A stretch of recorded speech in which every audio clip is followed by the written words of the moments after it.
آپ دیکھ رہے ہیں نور ٹی وی جدہ اور میں ہوں آپ کا دوست آپ کا ہوسٹ محمد عاقل۔ جو سوشل میڈیا پر سعودی عرب کے خلاف طوفان بدتمیزی پھیلائی جاتی ہے تو لوگ ہم سے رابطہ کرتے ہیں کہ اس کی حقیقت کیا ہے اور کس زاویے سے کس طریقے سے ان کو جواب دیا جائے اور ان کی تصدیق اور تکذیب کی جائے۔ وہ جو سرکولر وزارت شؤون الاسلام والاوقاف اور یہاں کی منسٹری کی طرف سے ان کے ٹویٹر پر اور پورے سعودی عرب کی مساجد کو مخاطب کر کے منسٹر نے، جن کا نام ہے ڈاکٹر عبداللطیف بن عبدالعزیز آل شیخ، یہ تعمیم فوری ارجنٹ سرکولر بھیجا گیا ہے، جس کا ترجمہ بھی انہوں نے بھیجا ہے۔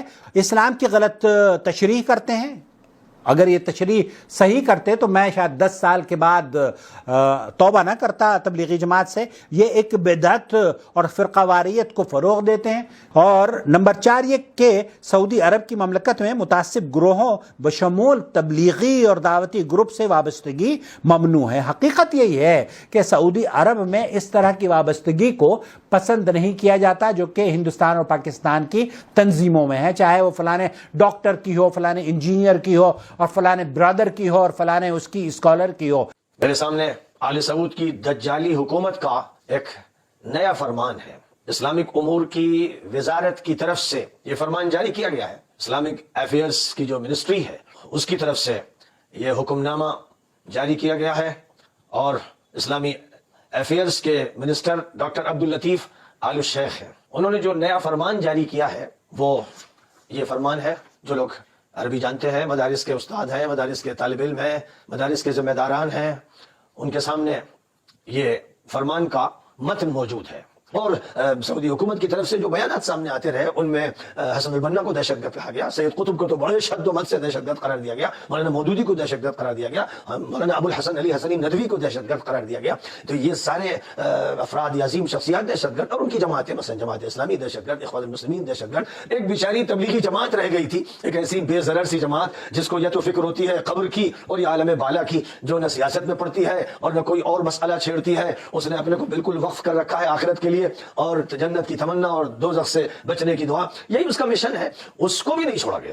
اب نوبت یہاں تک پہنچی کہ اسلام کی تعلیم نہ ہو سکے، تبلیغ نہ ہو سکے، دعوت کا کام نہ ہو سکے، جو مسجد سے باہر ہے رقص و سرود کی محفلوں میں اور بدماشیوں میں اور جرائم میں، انہیں مسجد نہ لایا جا سکے۔ اس کے لیے تبلیغی جماعت پر نہ صرف پابندی لگائی گئی، پابندی 1980 میں لگا دی گئی تھی، میں اس وقت وہاں موجود تھا اور میرے سامنے ہی یہ واقعہ ہوا کہ اسلامی تنظیموں پر پابندی لگائی گئی تھی۔ جب مہدی کا ظہور ہوا تھا، وہ مہدی بھی سلفی تھا، سلفیوں میں سے ایک مہدی ظاہر ہوا تھا، اور یہ 1400 کی بات ہے اور 1980 کی بات ہے، اور مجھے اس کے تمام واقعات معلوم ہیں اور میں نے تفصیل کے ساتھ روز بروز کی خبروں کو نوٹ کیا ہے۔ تو اس کے ظہور کے بعد تمام اسلامی جماعتوں پر، تمام تنظیموں پر پابندی لگا دی گئی تھی، لیکن اس وقت سے پابندی ایسی تھی کہ گویا ایک سیاسی فیصلہ ہے۔ لیکن اب یہ فیصلہ چونکہ سینچری ڈیل کی روشنی میں ہو رہا ہے، جو صفقۃ القرن ہے، جو صدی کا معاہدہ ہوا ہے اسرائیل کے ساتھ، جس معاہدے کی اب مختلف شکلیں سامنے آتی چلی جا رہی ہیں۔ آج کے کوسچنز کے باقاعدہ آنسر دینے سے پہلے میں ایک بہت بڑا کرٹیکل ایشو ہے جو یہ پچھلے 2-3 دن میں منظر عام پہ آیا ہے اسے ڈسکس کر لوں، تبلیغی جماعت کے حوالے سے۔ اب اس کی اتھینٹسٹی کیا ہے وہ تو ہمارے علم میں نہیں ہے، لیکن اوورآل چونکہ کافی زیادہ علماء کرام نے بھی اس کے اوپر ڈسکشن کی ہے تو لگتا ہے ایسا ہی ہے کہ تبلیغی جماعت کے حوالے سے جو سوشل میڈیا کے اوپر ایک خبر گردش کر رہی ہے وہ ٹھیک ہی ہوگی۔ جو حرمین شریفین میں یعنی سعودی عرب کے اندر آفیشلی ان کی گورنمنٹ کی طرف سے تبلیغی جماعت کے اوپر پابندی لگائی گئی ہے، تو ہم ڈنکے کی چوٹ پہ اس کی مخالفت کرتے ہیں، بالکل غلط ایٹیچیوڈ ہے۔ یہی وجہ ہے کہ ہم لوگ ہمیشہ اس پلیٹ فارم سے ڈیموکریسی کو سپورٹ کرتے ہیں۔ جمہوریت جتنی بھی ٹوٹی پھوٹی ہو، بہرحال وہ ڈکٹیٹرشپ سے، بادشاہت سے، ملوکیت سے، کنگ شپ سے جو ہمارے عرب ملکوں میں ہے بہت بہتر ہے۔ کم از کم فریڈم آف ایکسپریشن تو ہوتا ہے، اور قرآن حکیم میں اس کا حکم بھی ہے۔ اس حوالے سے میں مغربی جمہوریت کی بات نہیں کر رہا، اسلامک ڈیموکریسی کی۔ وَأَمْرُهُمْ شُورَى بَيْنَهُمْ، اہل ایمان کی اللہ نے نشانی بتائی ہے کہ ان کے آپس کے کام مشورے سے طے ہوتے ہیں، اور مشورہ اتنا اہم ہے کہ اللہ کے محبوب صلی اللہ علیہ وآلہ وسلم بھی صحابہ کرام کے مشورے کے ساتھ چلا کرتے تھے، حالانکہ ان کو تو وحی کی تائید بھی حاصل تھی۔ غزوہ احد کے موقع پر جب چند اصحاب کی نافرمانی کے سبب فتح واضح شکست میں بدل گئی، اور قرآن حکیم میں باقاعدہ کم از کم 60 آیات میں سورہ آل عمران کے اندر اس کے اوپر اللہ تعالیٰ کی طرف سے کمنٹری بھی آئی، اس میں بھی آپ دیکھیں اللہ تعالیٰ نے یعنی صحابہ کرام کی اس غلطی کو معاف کرنے کے بعد نبی صلی اللہ علیہ وآلہ وسلم کے بارے میں اسپیسیفکلی فرمایا کہ اگر آپ تند مزاج ہوتے تو یہ صحابہ کا گروہ آپ سے الگ ہو جاتا، یعنی یہ آپ کے اخلاقیات ہیں کہ یہ آپ کے ساتھ اٹیچ ہے، اور اس کا سٹارٹ بڑے پیارے انداز میں کہ یہ اللہ کی رحمت ہے کہ تم ان کے لیے نرم دل ہو، اللہ نے اسے بھی اپنی طرف منسوب کیا، ورنہ تو یہ آپ کا ساتھ چھوڑ جاتے۔ بہرحال اب جو کچھ ہوا اس کے بعد جو ہے ان سے عفو درگزر کا معاملہ فرمائیں، اور نیکسٹ بھی اپنے مشوروں میں انہیں شامل رکھیں، یعنی جن کی وجہ سے سارا مسئلہ خراب ہوا کہا کہ انہیں بھی مشورے میں شامل رکھنا ہے۔ ویسے بھی آپ احادیث میں بھی دیکھ لیں، ہم کسی بھی راوی کے اوپر جب جرح کرتے ہیں تو ہم کہتے ہیں کہ جمہور محدثین کے ہاں یہ راوی کمزور ہے، ضعیف ہے یا متروک ہے، تو وہاں تو جمہوریت سارے مان رہے ہوتے ہیں، یعنی میجورٹی کے ہاں۔ اسلامک ڈیموکریسی میں اور جو ویسٹرن ڈیموکریسی میں فرق یہ ہے کہ ہم یہ کہتے ہیں کہ ڈیموکریسی حلال کے دائرے کے اندر اندر ہوگی، جیسے ہی حرام کا معاملہ ہوگا نا پھر ہم ڈیموکریسی کو نہیں دیکھیں گے بلکہ دیکھیں گے کتاب و سنت میں ہمارے لیے کیا گائیڈ لائنز موجود ہیں۔ مثلا کہیں پر اگر کوئی افطار پارٹی کا انتظام ہے تو کتاب و سنت کی روشنی میں آپ افطار میں شراب تو سرو نہیں کر سکتے، خنزیر کا گوشت تو سرو نہیں کر سکتے کیونکہ یہ تو حرام ہے، لہذا اس پہ کوئی جمہور کی رائے نہیں لی جائے گی کہ اکثریت کہہ دے کہ شراب سے روزہ افطار کرنا ہے تو جائز ہو جائے گا، نہیں، یہ حرام والا معاملہ ہے۔ ہاں حلال میں تو ہم بھی جمہور کی رائے دیکھتے ہیں، جب کبھی مشورہ ہوتا ہے کہ جناب افطار میں کیا رکھنا ہے، ہم نے روح افزا سرو کرنا ہے یا ہم نے بوتلوں کے ذریعے افطار کروانا ہے یا کھجور پہ ہی اکتفا کرنا ہے، کھانے کا مینیو جو ہے وہ روٹی سالن رکھنا ہے یا چاول ہو، بریانی ہو یا پلاؤ ہو، یہ سب کچھ ہم مشورے سے ہی طے پاتا ہے نا، اس میں میجورٹی کی رائے دیکھی جاتی ہے، تو وہ حلال کے دائرے میں ہوتی ہے۔ یہی اسلامک ڈیموکریسی ہے، تو یہ بہت بڑی نعمت ہے۔ پاکستان میں سمجھتا ہوں بہت بڑی نعمت ہے مسلمانوں کے لیے، جہاں کم از کم فریڈم آف ایکسپریشن تو کافی حد تک موجود ہے۔ آپ دیکھتے ہیں اس پلیٹ فارم سے اخلاق کے دائرے کے اندر کوئی ریاستی ادارہ، کوئی مذہبی جماعت، کوئی پولیٹیکل لیڈر نہیں بچا کہ میں نے اس کے اوپر کرٹیسزم نہ کیا ہو۔ عام بندوں کا کرٹیسزم کوئی میٹر نہیں کرتا کیونکہ ان کی ویورشپ اتنی نہیں ہوتی۔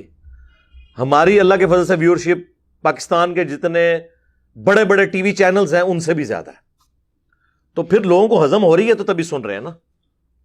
تو یہ ساری فریڈم آف ایکسپریشن کی برکات ہیں، یہ سب کچھ آپ کو عرب ملکوں میں حاصل نہیں ہے۔ اور اب تبلیغی جماعت کے اوپر انہوں نے پابندی لگائی، اس حوالے سے میں ایک تھوڑی سی کلیریفیکیشن آپ کو دے دوں۔ تبلیغی جماعت پہ یہ پابندی جو لگی ہے یہ کوئی آج کی پابندی نہیں ہے، 1980s میں 8 سے 40 سال پہلے ہی تبلیغی جماعت پہ باقاعدہ طور پہ سعودی عرب میں پابندی ہے۔ اس وقت جو مفتی اعظم سعودیہ تھے انہوں نے باقاعدہ ریٹن میں فتویٰ دیا تھا کہ ان کی کتاب میں جو تعلیمات ہیں وہ قرآن و سنت کے منافی ہیں۔ وہ تو بالکل ٹھیک ہے، اس میں کئی چیزیں ہیں، ہماری بھی ریزرویشن ہے، اس کو میں تھوڑا بہت ڈسکس بھی شاید کر دوں اینڈ پہ، وہ الگ بات۔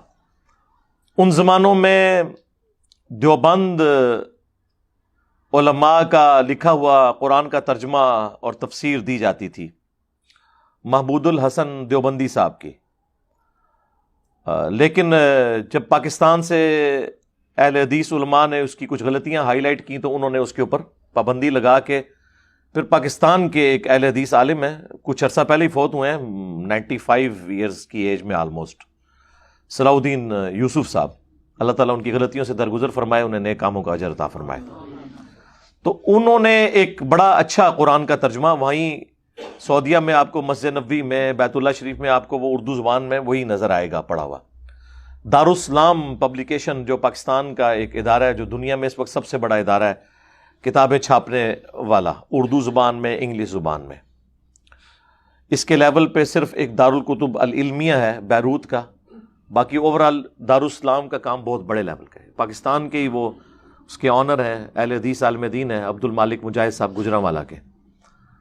اس وقت انہوں نے اپنا ہیڈ آفس بھی ریاض سعودیہ میں بنایا ہوا ہے. ایون سعودی عرب کی لائبریریز میں بھی آپ کو دارالاسلام کی چھپی ہوئی کتابیں نظر آئیں گی. یہ میرے ٹیبل پہ بھی جو کتابیں رکھی ہوئی ہیں عربی, بخاری, مسلم, ابو داؤد, ترمذی, نسائی, ابن ماجہ, یہ دارالاسلام کی ہیں. تو وہ اس کے آپ سمجھ لیں سب سے بڑے ایڈوائزر کے طور پہ بھی تھے, پوری زندگی انہوں نے جاب اسی میں کی. دارالاسلام نے ان کا وہ ترجمہ احسن البیان پرنٹ کیا تھا, اسی کے رائٹس پھر لیے سعودیہ والوں نے, شاہ فہد پرنٹنگ پریس والوں نے, اور وہ حاجیوں کو مفت دیا جاتا ہے ایٹ لیسٹ حج کرنے کے لیے جو لوگ جاتے ہیں. وہاں پہ بھی اندر رکھے ہوتے ہیں, وہاں سے بھی آپ کو مفت مل سکتا ہے تھوڑی سی کوشش کرنے سے. اور زبانوں میں بھی ہے, اردو والا جو ہے وہ بہرحال انہی کا ہے.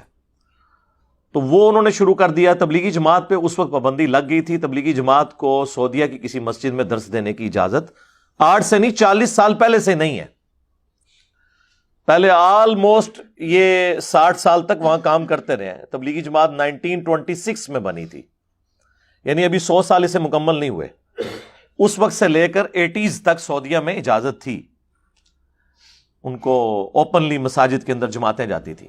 یہ جو آپ سنتے ہیں نا کہ تبلیغی جماعت پہ پابندی لگی ہے, یہ اب ذرا بڑے لیول کی پابندی ہے, کیونکہ وہ جو پرانی پابندی تھی اس میں مساجد میں تو وہ درس و بیان کا سلسلہ نہیں کر سکتے تھے, لیکن حج کے موقع پر منا کے خیموں کے اندر فضائل اعمال کا درس, اندازہ کریں یار, منا کے خیموں میں قرآن ترجمے سے پڑھنے کی بجائے وہ فضائل اعمال کا درس ہو رہا ہوتا تھا. میں نے خود مطلب اٹینڈ کیا 2007 میں جب میں حج کے لیے گیا, تو وہ اجازت تھی. اسی طریقے سے ہوٹلوں کے اندر اور گھروں کے اندر یہ سلسلہ چل رہا تھا. لیکن آپ سمجھ لیں جس طرح ہمارے یہاں پہ ہو جاتا ہے نا کہ کل عدم ڈکلیئر ہو جائے کوئی جماعت, تو وہ چھپ کے بھی کوئی ایکٹیویٹی نہیں کر سکتی.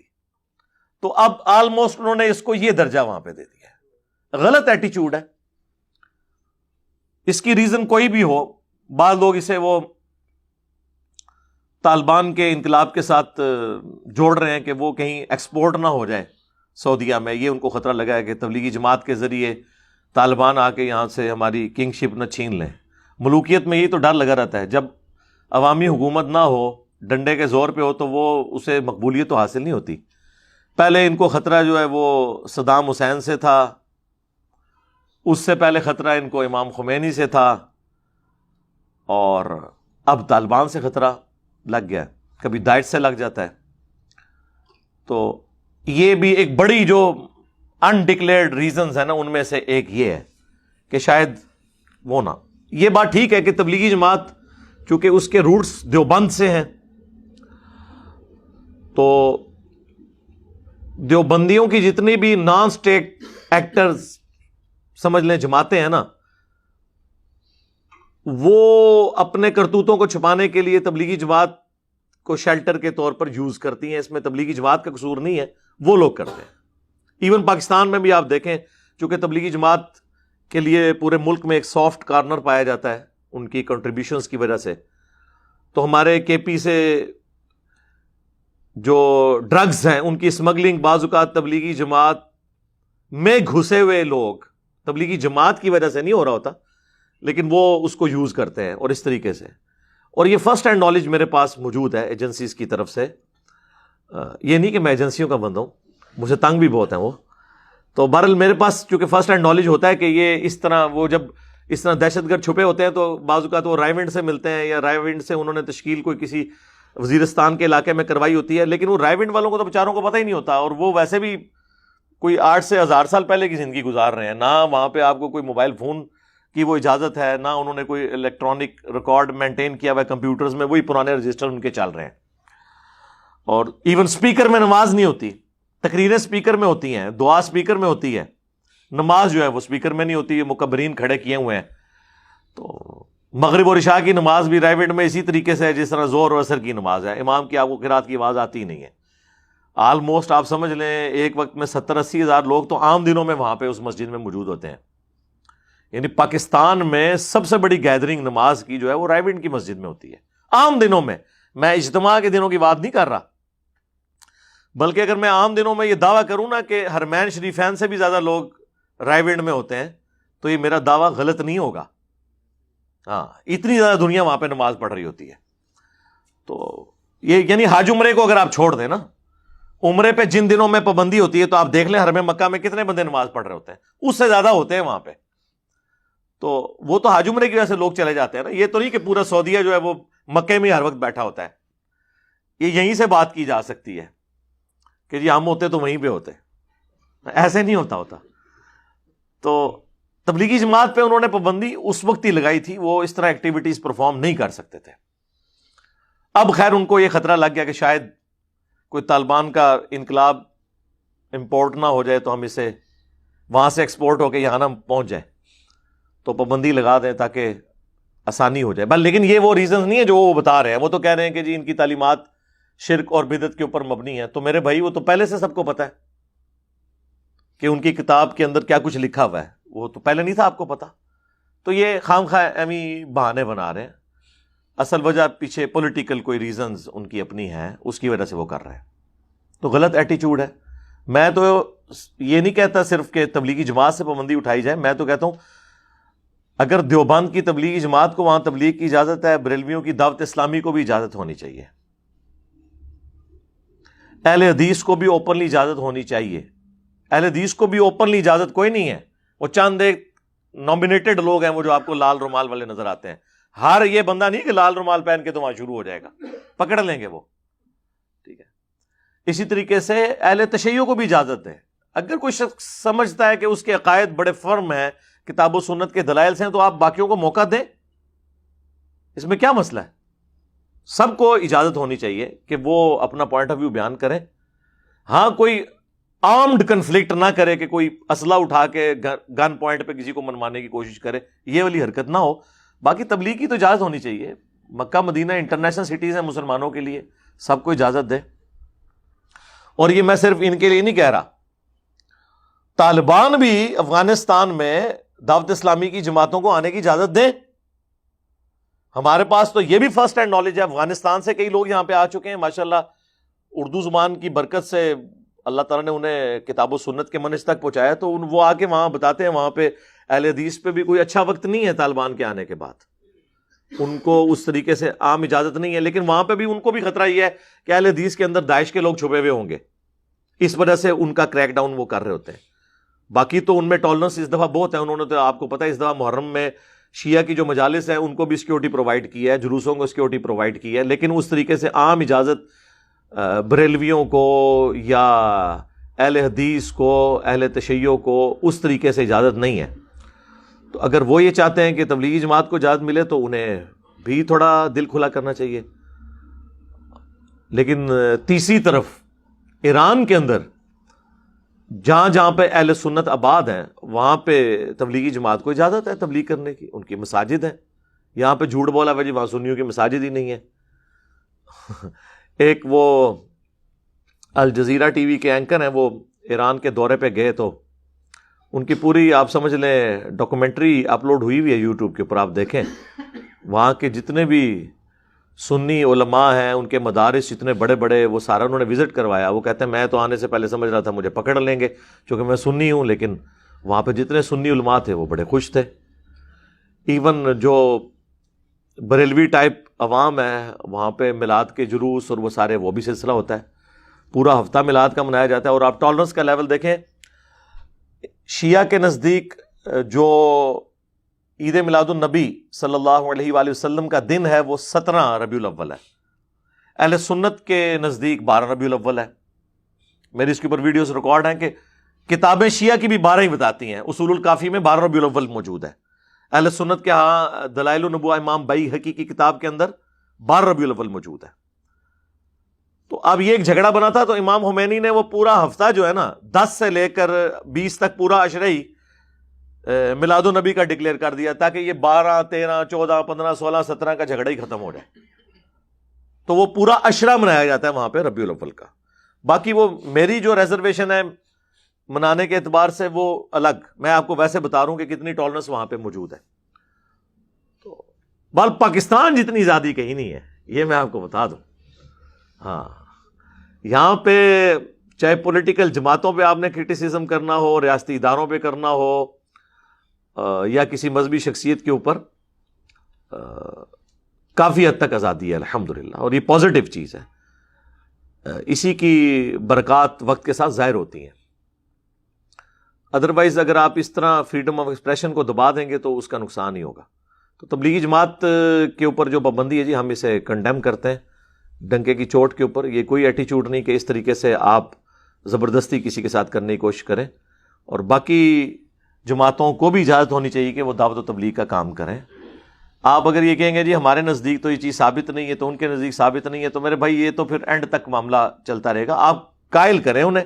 جس طرح تبلیغی جماعت عرب ملکوں میں فضائل اعمال نہیں پڑھتی، چونکہ وہاں لوگوں کو عربی آتی ہے، وہ یہ کہانیاں ان کی سن نہیں سکتے، تو وہاں انہوں نے سلیبس میں ریاض الصالحین رکھی ہوئی ہے. ریاض الصالحین آج سے آلموسٹ آپ سمجھ لیں 800 سال پہلے ایک کتاب لکھی گئی ہے.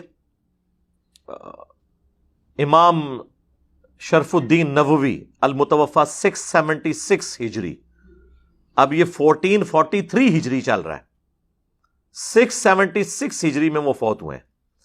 انہوں نے ریاض الصالحین کتاب لکھی تھی. پاکستان میں دارالاسلام والوں نے 2 جلدوں میں اسے پرنٹ کیا، ایک جلد میں بھی آپ کو مل جائے گی. وہ کتاب بڑی زبردست کتاب ہے.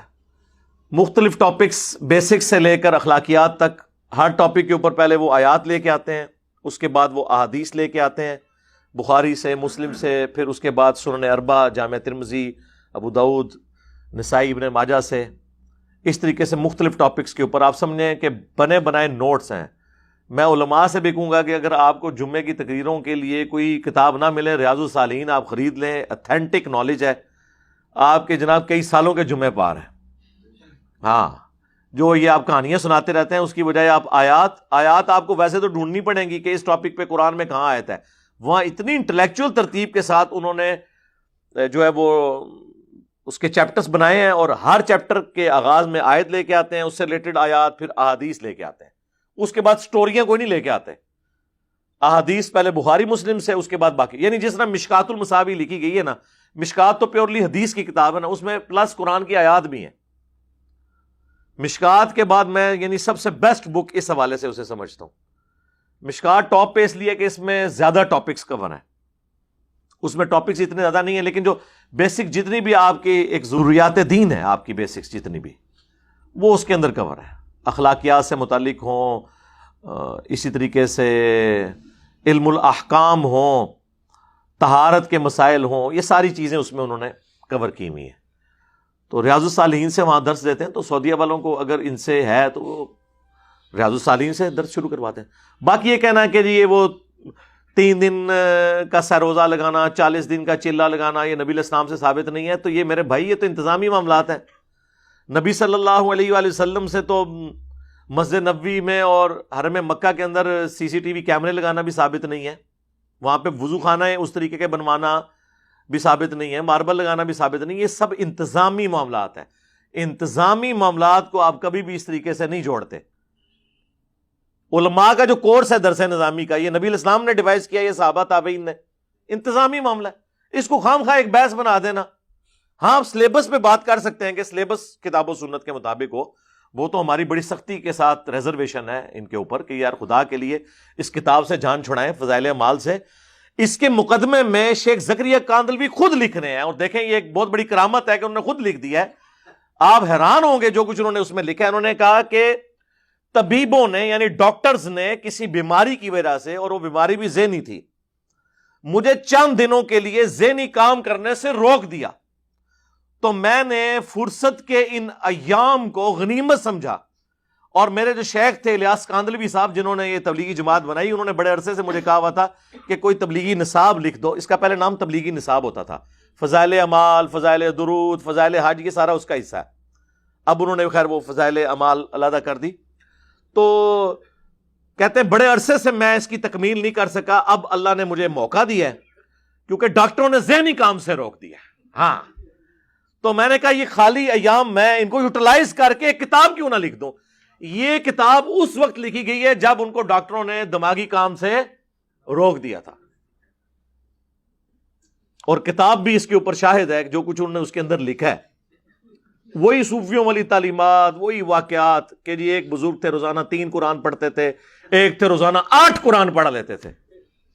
پھر لوگ مذاق اڑاتے ہیں، کہتے ہیں جی کرامت ہے. یہ کون سی کرامت ہے میرے بھائی؟ بخاری اور مسلم دونوں میں حدیث ہے، نبی علیہ السلام نے صحابہ سے کہا کہ تم میں کسی میں استطاعت ہے کہ وہ ایک رات میں 1/3 قرآن پڑھ لے؟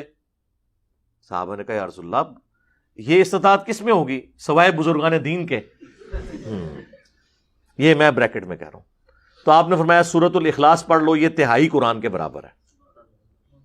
سورہ اخلاص یعنی صحابہ کرام ایک رات میں 1/3 قرآن پڑھنے سے عاجز ہیں، جیسا کہ قرآن پڑھنے کا حق ہے. تو بابے تو شاہی کوئی نہیں تیرے بولا گے نا سی بابے کی تو 8 قرآن روزانہ نہ پڑھ لیندے نا. اور کرامت کیا ہے کہ یہ کون سی کرامت ہے؟ صحابہ کرام کو تو ایسی کوئی کرامت حاصل نہیں تھی. تو یہ اس کے اندر لکھا ہوا ہے. پھر اس میں لکھا ہے کہ جی قرآن حکیم سمجھنے کے لیے آپ کو، اور پھر ساتھ بچنے کے لیے ساتھ قرآن کی تفسیر کے لیے. اور تفسیر کو چھوڑ دو، قرآن تو سیدھی سیدھی تذکیر ہے. وَأُوحِيَ إِلَيَّ هَذَا الْقُرْآنُ لِأُنذِرَكُم بِهِ وَمَن بَلَغَ. اے نبی تم فرما دو قرآن مجھے اللہ نے اس لیے وحی کیا کہ اس کے ذریعے میں تمہیں بھی نصیحت کروں اور جس تک یہ کتاب پہنچے. تو ایز فار ایز نصیحت از کنسرنڈ دنیا کی سب سے آسان کتاب قرآن ہے. اس کی وجہ ہے کہ یہ ایک موچی کی بھی ضرورت ہے، ایک ڈاکٹر کی بھی، ایک ریڑی بان کی بھی ضرورت ہے، ایک انجینئر کی بھی، ایک انٹلیکچوئل کی بھی ضرورت ہے، ایک عام انسان کی بھی، کیونکہ کامیابی تو آخرت کی سب کو چاہیے. تو یہ سب کو سمجھ آئے گی. اسی لیے قرآن حکیم میں کم از کم 4 دفعہ تو آیا یہ وَلَقَدْ يَسَّرْنَا الْقُرْآنَ لِلذِّكْرِ فَهَلْ مِن مُدَّكِرٍ. ہم نے قرآن نصیحت حاصل کرنے کے لیے آسان کر دیا، ہے کوئی اس سے نصیحت حاصل کرنے والا؟ تو کیوں کہا؟ اسی لیے کہا نا نصیحت حاصل کریں. وہ جی نہیں وہ تفسیر کے لیے 15 تفسیر کون کر رہا ہے؟ اور پھر 14 علوم گنوانے کے بعد 15واں انہوں نے لکھا واہ بھی ہے، یعنی گاڈ گفٹڈ. یعنی آپ 14 تو کسبی ہیں جو آپ کر سکتے ہیں، حاصل ایکوائر کر سکتے ہیں. جو 15واں علم ہے وہ واہ بھی ہے، وہ گاڈ گفٹڈ ہے. یہ انہوں نے اس لیے پاک چھوڑی ہوئی ہے کہ اگر کوئی قرآن پہ کی تبلیغ بھی شروع کرے اسے کہ جی واہ بھی تو آپ کے پاس ہے ہی نہیں ہے. اور پھر آگے انہوں نے یہاں تک لکھا کہ احمد بن حنبل کو ایک دفعہ خواب میں اللہ تعالیٰ کی زیارت ہوئی اور احمد بن حنبل نے اللہ تعالیٰ سے پوچھا کہ اے اللہ میں تیرا قرب حاصل کرنا چاہتا ہوں، تو سب سے بہترین ذریعہ کیا ہے؟ تو اللہ تعالیٰ نے فرمایا میری کتاب قرآن. وہ تو پہلے ہی بتا دیا ہے.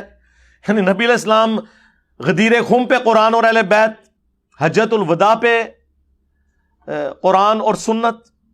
غدیر خم کی احادیث صحیح مسلم میں، حجت الوداع کی حدیث المستدرک للحاکم کے اندر. پھر نبی علیہ السلام کی صحیح مسلم میں حدیث کے ہر خطبے کا آغاز ہی ہوتا ہے اما بعد فإن خیر الحدیث کتاب اللہ. پھر بخاری اور مسلم میں آیا کہ نبی علیہ السلام کا وسیع قرآن، جو عبداللہ ابن ابی اوفا سے کسی نے پوچھا کہ نبی علیہ السلام نے کسی کے لیے وصیت کی تھی، انہوں نے کہا قرآن کے مطابق چلتے رہنے کی ہمیں وصیت کی تھی. تو وہ تو احمد بن حنبل کو خاص بات یعنی آنی ہے. اور پھر اللہ تعالیٰ کی خواب میں زیارت ہوئی، ایڈی بڑی کہانی، اس تو بڑی کہانی. یعنی موسیٰ علیہ السلام کو تو خواب والا پیکج آفر نہیں ہوا کوہ طور کے اوپر. جب انہوں نے کہا میں نے یا اللہ تجھے دیکھنا، تو وہاں پہ آفر ہو جاتی ہے نا خواب والی کہانی کروا دی. تو احمد بن حنبل کہتے ہیں کہ یا اللہ سمجھ کے بغیر سمجھ کے، تو لگتا ہے کہ تبلیغی جماعت والے نے خود ہی بنایا خواب. احمد بن حنبل کو کہنا سی کہ سمجھ کے کہ بغیر سمجھ کے، ان کو عربی آتی تھی، انہوں نے یہ بات کیوں کرنی تھی؟ ٹھیک ہے. جبکہ اللہ کے نبی علیہ السلام کی حدیث بھی موجود ہو جامع ترمذی میں کہ جس شخص نے 3 دن سے کم میں قرآن مکمل کیا اس نے قرآن کے فہم کا حق ادا نہیں کیا. یعنی قرآن پڑھا ہی فہم کے لیے جاتا ہے، 3 دن سے کم میں ختم بھی نہیں کرنا ہوتا، 8 قرآن ایک رات میں نہیں پڑھنے ہوتے.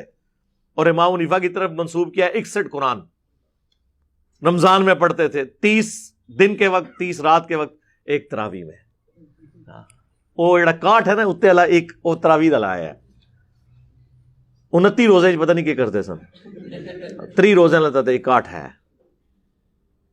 سمجھ کے کہ بغیر سمجھ کے. تو وہ کہتے ہیں آگے اللہ تعالیٰ نے فرمایا کہ خواہ سمجھ کے خواہ بغیر سمجھ کے. استغفر اللہ کتنا بڑا جھوٹ ہے. یعنی وہ اللہ جس نے اپنا پیغمبر بھیجا قرآن کی دعوت کا یعنی آپ سمجھ لیں لب لباب یہ ہے. اور سورہ صاد کی آیت کہ قرآن ہم نے تمہاری طرف اس لیے نازل کیا ہے تاکہ لوگ اس سے نصیحت حاصل کریں اور عقل والے اس پہ غور و تفکر کریں. پھر سورہ محمد کے اندر اللہ تعالیٰ نے فرمایا ہے کہ قرآن پاک پہ یہ تفکر کیوں نہیں کرتے, کیا ان کے دلوں کے اوپر تالے پڑے ہوئے ہیں. پورے کا پورا قرآن کا مقدمہ اس کے گرد ہے کہ اسے سمجھنا ہے. اور احمد بن حنبل کو کوئی نئی کہانی خواب میں کروا دی گئی ہے, جھوٹ ہے. اب یہ وہ ساری باتیں ہیں جو وہاں موجود ہیں. پھر وہ جو 70,000 دفعہ کلمہ شریف TCS بلٹی کروانے والا واقعہ وہ بھی لکھا ہوا فضائل اعمال میں. وہ کہتے ہیں جی شیخ قرطبی فرماتے ہیں نبی الاسلام کی وفات کے 650 سال کے بعد کی آلموسٹ بات ہے. وہ کہتے ہیں جی ایک نوجوان کے بارے میں نے سنا اسے کشف ہو جاتا ہے کہ کون جنت میں ہے کون جہنم میں. صحابہ کو تو کوئی کشف نہیں ہوا. بخاری مسلم دونوں میں حدیث ہے نبی الاسلام ایک جگہ سے گزرے آپ رک گئے. صحابہ نے کہا کیوں رکے؟ تو فرمایا کہ 2 قبر والوں کو عذاب ہو رہا ہے. صحابہ کو تو نظر نہیں آیا. اگر حضرت ابوبکر عمر عثمان و علی نبی الاسلام کے ساتھ موجود ہوں تب بھی عذاب قبر ان کو نظر نہ آئے تو بابت شاہی کوئی نہیں. وہ کہتے ہیں وہ لائیو دیکھ رہا ہے کون جنت میں کون جہنم میں. یہ فضائل اعمال میں لکھا ہوا ہے. کہتے ہیں میں نے نا یہ سن رکھا تھا کہ 70,000 دفعہ کسی کو کلمہ پڑھ کے بخش دیا جائے نا تو بے شک انہیں کام چوک کے رکھا ہوا دنیا وہ بخشیا جائے گا. تو کہتے ہیں میں نے کہا میں نا اپنے دل میں نا یہ TCS یا اصالہ ثواب کر دیتا ہوں اس کی ماں کو, کیونکہ وہ چیخا کہ میری ماں جہنم میں جا رہی ہے تو میں پھر چیک کر لوں گا واقعی یہ صاحب کشف ہے کہ نہیں. تو کہتے ہیں تھوڑی دیر بعد اس نے مسکرانا شروع کر دیا اور کہا کہ جی میری ماں تک وہ 70,000 دفعہ کلمہ پہنچا ہے, اللہ نے اسے بخش دیا ہے, اب اسے جنت کی طرف لے کے جا رہے ہیں. اور وہ شیخ کہتے ہیں کہ جی اس واقعے سے 2 رزلٹ نکلے. ایک تو مجھے یہ کنفرم ہو گیا کہ 70,000 دفعہ کلمہ پڑھ کے آپ کسی کو بخش دیں تو وہ بخشا گیا پاویں جو مرضی انہیں کیتا. دوسرا وہ جو شخص ہے وہ صاحب کشف ہے, کہانیاں بنا کے لکھی ہوئی ہیں. اور یہاں پہ صحابہ کرام کو عذاب قبر نہیں نظر آ رہا. صحیح مسلم کی حدیث ہے نبی علیہ السلام کچھ پرانی قبروں کے پاس سے پہنچے تو آپ کا وہاں سے گزر رہے تھے تو آپ کا خچر بھی دک گیا تو آپ رک گئے. آپ نے فرمایا ان قبر والوں کو عذاب ہو رہا ہے. اور پھر آپ نے کہا کہ عذاب قبر سے اللہ کی پناہ مانگو. سب نے مانگی. اللہم انا نعوذ بک من عذاب جہنم ومن عذاب القبر ومن فتنة المحیا والممات ومن شر فتنة المسیح الدجال آمین. پھر نبی صلی اللہ علیہ وآلہ وسلم نے فرمایا کہ میں نے ارادہ کیا کہ تمہیں عذاب قبر سنوا دیا جائے, اللہ سے دعا کروں میں. پھر مجھے خطرہ ہوا کہ تم اپنے مردوں کو دفنانا چھوڑ دو گے اگر تم نے عذاب قبر سن لیا. دیکھنا تو دور کی بات ہے سرکار. یہ کہتے ہیں جناب ہم بزرگوں کا سارا کچھ دیکھ لیتے ہیں, سب کہانیاں. ان تمام کہانیوں کے باوجود ریاض الصالحین بیسٹ سولوشن ہے جو آلریڈی انہوں نے امپلیمنٹ کیا ہوا ہے, وہ کریں. تبلیغی جماعت کی اصلاح کوشش کریں. اور میں سمجھتا ہوں مسلمانوں کے لیے نعمت ہے کم از کم ایک عوام الناس تک جو ایک دین کا چھوٹا موٹا کوئی رشتہ ہے وہ قائم ہے تبلیغی جماعت کی برکت سے. اور شکر الحمدللہ ان کی ڈکلیئرڈ پالیسی بھی ہے کہ ہم نے کسی غیر مسلم کو تبلیغ نہیں کرنی, کیونکہ ان کے اندر کمپیٹنسی بھی نہیں ہے. وہ صرف مسلمانوں کو جا کے تبلیغ کرتے ہیں. ان کے وہ 6 نمبر بھی دیکھ لیں تو وہ مسلمانوں کو جگا رہے ہوتے ہیں کہ آپ اللہ کے نبی علیہ السلام کے طریقے کے مطابق چلیں. یہ لادہ بات ہے, سلوگن بڑا اچھا ہے, اللہ کے احکامات کو نبی علیہ السلام کے طریقوں پہ پورا کرنا ہے. بھائی اللہ کے احکامات قرآن میں ہیں, نبی علیہ السلام کے طریقے بخاری اور مسلم میں ہیں. فضائل اعمال فضائل صدقات میں تو بابوں کی کہانی ہے. ہاں روایتیں بھی ہیں تو اتنے درجے کی کمزور روایتیں, صحیح روایتیں بھی ہیں لیکن اس کی چھانٹی کی جائے تو یہ بڑی تھوڑی سی کتاب رہ جائے گی. بہتر ہے اس کو چھوڑ دیں, قرآن ترجمے سے پڑھیں. تو بڑا دکھ ہوتا ہے اس حوالے سے کہ اتنی بڑی جماعت جو ہے وہ ان چیزوں کے ہاتھوں ہائی جیک ہوئی ہوئی ہے. اور میرا خیال ہے جماعتوں کے پھیلنے کی وجہ بھی یہی ہوتی ہے کہ لوگ کہانیوں میں خوش رہتے ہیں. قرآن والی تعلیمات میں تو پھر 78 بندے اکٹھے ہوتے ہیں نا حضرت نوح علیہ السلام کے ساتھیوں کی طرح. وہ پھر کام اتنا بڑا پھیلتا نہیں ہے. اتنی ننگی توحید کون سن سکتا ہے؟ تو اس لیے میری طرف سے تو اس کی مذمت ہے جو انہوں نے حرکت کی ہے. ساری باقی جماعتوں کو بھی اجازت دیں کہ وہ اپنا پوائنٹ آف ویو لوگوں کے سامنے رکھ سکیں. یہ چند ایک باتیں تھیں جو میں نے آپ کے سامنے لے کے آنی تھی تاکہ یہ ہمارا بھی ایک حصہ اس حوالے سے ڈال جائے. صلو علی محمد و آل محمد. اللہم صلی علی محمد وعلی آل محمد و اصحاب محمد اجمعین الی یوم الدین. آمین.